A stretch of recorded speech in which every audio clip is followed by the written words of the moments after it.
having a bipolar condition can be difficult, both for the person who has it as well as anybody else who they're in a relationship with. And when I was first diagnosed, I often wished and prayed and hoped that it would just go away.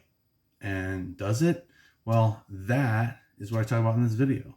So if you haven't subscribed yet, hit the subscribe and bell button below, and that way you can be notified every time that I set out a new video.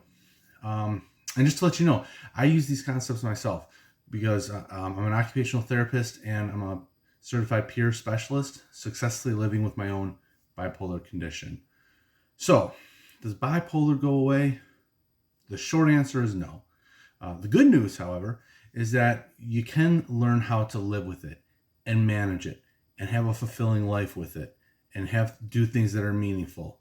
And in a couple other videos, I talk about what does it mean to be successfully living with a condition. So that is a video. And also, how do you treat bipolar? That is another video that I done, and I'll put a link to those videos in the description below. Now, the biggest thing that I've learned is it's all about how do you live with and manage it. And I found that requires three things to live with it. One is shifting my perspective from suffering or coping with an illness to living with a condition. That mindset shift makes a big difference in the paradigm that I'm living in and where I'm coming from and what I'm doing. The second thing that I found really important, it's about developing self-awareness and insight to how the symptoms show up in my life personally. Not just can I read them off of a list or can I spout them out, but really, like, what does it feel like to have that symptom, and how does it show up in my body? What are the physical sensations of it? What are the things I tend to want to do? How does it show up for me? Not other people, but for me. And the third one is focusing on a caused life versus a reactive life. And those are three of the biggest things that I have found with working with it. Now, if any of this is resonating with you, hit that subscribe button and bell below. If this is connected, and like I said, it'll share with you when new videos come out. So the first one is shifting the perspective. And that is huge because that's the context through which everything goes through. And I go into greater detail. I have a video called Illness versus Condition, and I actually spend a lot of time on that video. And I'll include the link of that below. But the big thing is, I don't have to suffer from the symptoms. Things like medication, counseling, perspectives such as thankfulness or gratitude, and acceptance, those are all things that can help soften the significance of those symptoms and put them into a more manageable situation. The second thing I want to talk about is self-awareness and insight. And the reality is if you're having a condition like a mental health condition, our nervous system reacts in an atypical way. So we need to get to know how that shows up different than neurotypical people. And one way to interact with that fact is to look at it like an illness and that we're broken and we're wrong. But another way is to look at it as a journey of self-discovery and personal growth and development.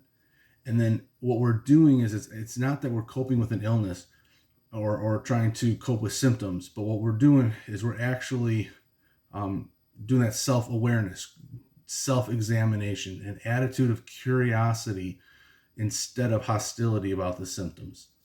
And in learning this way, we learn how to work with the condition versus coping with symptoms of an illness. But it's really looking at it from a self-growth perspective. Like, how does it show up in my body? What's the awareness of how these things feel?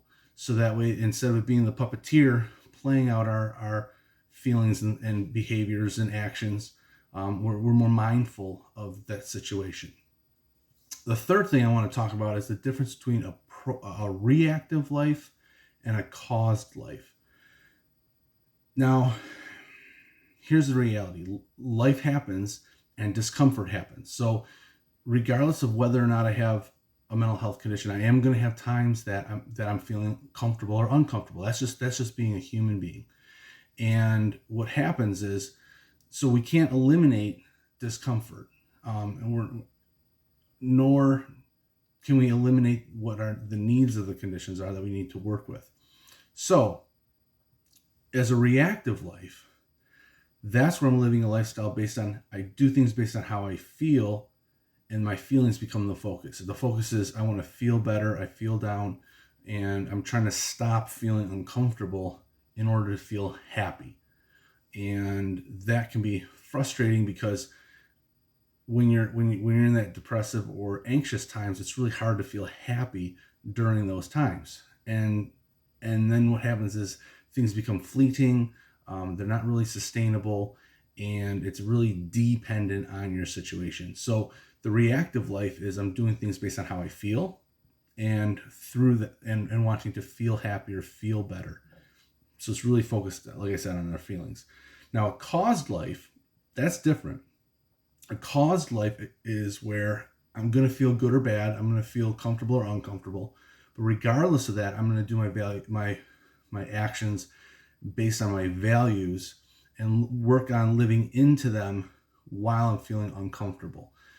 And that sense of cause life is I'm not living my life based on what happens to me or how I feel. I'm causing my life based on the values that I have, or the mission, the personal mission statement that I have, or the worthwhile, meaningful activities during that hardship or adversity. And what that does is that provides the opportunity for fulfillment, which is very different than happiness. And so that caused life versus reactive life is a very important mindset, because it can be easy to get caught up in, I want to feel happy, I want to feel good, I want to feel better. And when we do that, when we shift our focus off of those meaningful values, that shifts us out of that world of fulfillment. So if this seems to work with you, if it connects with you in any way, I do have an ebook where I talk some things about the misconceptions around mental health, and also introduce a 3-step process that I use for managing my bipolar condition. And then, like I mentioned earlier, I'm going to have the videos of living successfully with a bipolar condition, how do you treat bipolar, illness versus condition, thankful ABCs, and acceptance ladder. Are all those 5 videos are other ones that I talk about that relate to this one, that'll be available from the links. I wish you well, take care, and I'll see you next video.